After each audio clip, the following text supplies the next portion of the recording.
ঈদযাত্রার দ্বিতীয় দিনে ঘরমুখী মানুষের তেমন ভিড় নেই রাজধানীর কমলাপুর রেলওয়ে স্টেশনে। ফলে ভোগান্তি ছাড়াই ঘরে ফিরতে পারছে মানুষ। এ বিষয়ে আরও খবর জানাতে কমলাপুর রেল স্টেশন থেকে সরাসরি যুক্ত হচ্ছেন সহকর্মী হাসিবুল ইসলাম শান্ত।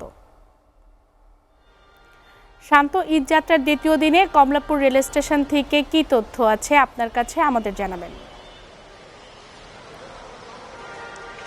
তন্নি, আমি এখন কমলাপুর রেলওয়ে স্টেশনে রয়েছি। এখানে আজকে মূলত ঈদ যাত্রার দ্বিতীয় দিন চলছে। অনলাইনে টিকিট কাটার যে অ্যাডভান্স টিকিট কাটার যে ইয়াটা ছিল, ওইখান থেকে দ্বিতীয় দিন চলছে। গতকাল ছিল প্রথম দিন। তো আমি আপনাকে দেখাতে চাই যে পেছনে পাশাপাশি যারা অনলাইনে টিকিট কাটতে পারেননি, রেলওয়ে কর্তৃপক্ষ তাদের জন্য আরো মানে স্টেশনে এসে টিকিট কাটার যে ব্যবস্থাটা আছে সেটা করেছে।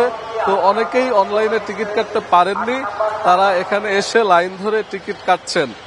তো আরো পাশাপাশি আমি জানিয়ে রাখতে চাই তেমনি আপনার মাধ্যমে এসএটিভির দর্শকদের, আজকে 24 মার্চের ফিরতি টিকিটও পাওয়া যাচ্ছে। 24 মার্চের ফিরতি টিকিট অনলাইনে পাওয়া যাচ্ছে। আজকে মূলত সকাল 8টা থেকে অনলাইনে রেলওয়ে পশ্চিমাঞ্চলের সব আন্তনগর ট্রেনের টিকিট বিক্রি শুরু হয়েছে। আর দুপুর 2টা থেকে পূর্বাঞ্চলের সব আন্তনগর ট্রেনের অগ্রিম টিকিট পাওয়া যাবে অনলাইনে। রেলওয়ের সিদ্ধান্ত অনুযায়ী 23 মার্চের টিকিট বিক্রি হয়েছে গতকাল। এছাড়াও 25 মার্চের টিকিট 15ই মার্চ, 26 মার্চের টিকিট 16ই মার্চ, এরকম 19 মার্চ পর্যন্ত টিকিট পাওয়া যাবে। এছাড়াও চাঁদ দেখার উপর নির্ভর করে আগামী 20, 21 ও 22 মার্চের ট্রেনের টিকিট বিক্রি করা হবে।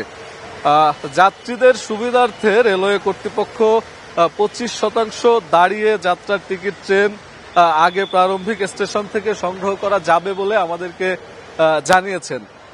তো তন্নি, আমি যদি বলতে চাই যে এখন পর্যন্ত কোনো ধরনের কোনো ট্রেনের যে টাইমিংটা আছে এটা এখনো ব্যাহত হয়নি। সময় মতোই ট্রেন স্টেশন থেকে ছেড়ে যাচ্ছে। এখানে আমরা এদের সঙ্গে কথা বলেছি, যাত্রীদের সঙ্গে, তারাও কোনো অভিযোগ জানায়নি। আইন শৃঙ্খলা পরিস্থিতিও স্বাভাবিকই রয়েছে। তো কমলাপুর রেলওয়ে স্টেশন থেকে আমার কাছে এটুকুই ছিল তন্নি।